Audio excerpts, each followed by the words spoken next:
Gọọmenti Anambra Steeti site n'aka Ministri Na-Ahụ Maka Ahụike achịkọbago ọzụzụ abalị abụọ maka ndị ọrụ nlekọta ahụike na-elekọta ma ndị nne nwa mụpụtara ozugbo nakwa igbochi ọnwụ nke ụmụntakịrị nakwa ịzụ ọgbụgbọ oku ebe nwere ọdọ ntụmadị n'Ọka.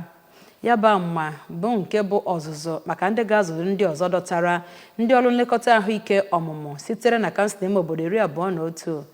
nke steeti a.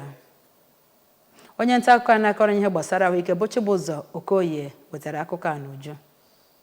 Ọ na-ekwu okwu n'oge ya bụ mmemme ka onye ji ọkwa dịka onye isi n'afọ maka ọmụmụ na ụlọ kọmishọn na-ahụ maka ahụike na steeti a bụ dọkịta Uju Okoye mere ka amata na Anambra bụ steeti nke mbụ na steeti ndị ahụ dị na South East nke tinyegoro n'ọlụ iwu ahụ nwa bekee kpọrọ Maternal and Perinatal Child Death Law ma kenezie akanachi steeti a bụ gọvanọ Chukwuma Soludo maka inye nkwado ka emee ya bụ mmemme. Dọkịta Okoye gara n'ihu mee ka amata na ndị ahụ ya na-enye ọzụzụ bụ ndị ga-agazi n'ime obodo dị iche iche nwee zụọ ndị ahụ ga na-eje n'ụlọ na-achọpụta nne na nwa nwụrụ anwụ nakwa ihe gburu ha ka ọ nwee nyere gọọmenti aka ịkwụsị ihe ahụ na-egbu nne na nwa mgbe a na-amụ nwa maọbụ mgbe a mụsịrị nwa. Onye bụ onye isi na Department of Obstetrics na Gynecology na ụlọ mahadum Nnamdi Azikiwe dị n'Ọka bụ ọkammụta George Eleje mere ka amata na ya bụ nkụzi bụ nke wubere maka oke ọnwụ nne na nwa n'obodo Naijiria ma mee ka amata na ya bụ nkụzi bụ nke ọ ga-abụ emesịa onyezi aka mee na gọọmenti Anambra steeti ga na-ama ihe gburu nwa ma amụsịa ya maọbụ ihe gburu nne oge ọ na-amụ nwa ka ọ nwee nyere ha aka ịlụ ọlụ ha etu ọ kwesịrị.